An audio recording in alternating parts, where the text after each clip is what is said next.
ব্যবসা মানে লেনদেন, একটা কিছুর বিনিময়ে অন্য কিছু পাওয়া।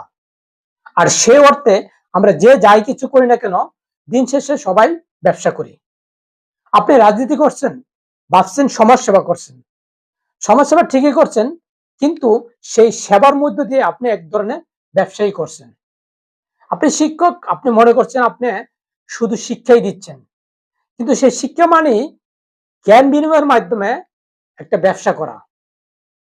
এভাবে ডাক্তার, ইঞ্জিনিয়ার, উকিল, কনসালটেন্ট, শিল্পী, গায়ক, সাংবাদিক অথবা যে কোনো চাকরিজীবী হোক না কেন, সবাই নিজের সেবা দেওয়ার মাধ্যমে আসলে ব্যবসায়ী করে।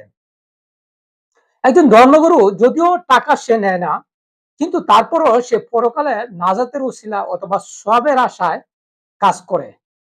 আর এটাও এক ধরনের ব্যবসার মধ্যে পড়ে।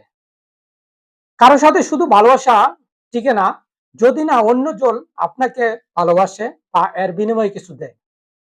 সেটা বাবা মা বা সন্তানের প্রতি ভালোবাসা হোক বা স্বামী স্ত্রীর ভালোবাসা হোক, আপনি যেভাবেই দেখেন না কেন, আমরা বিনিময় ছাড়া কোনো কিছুই করি না।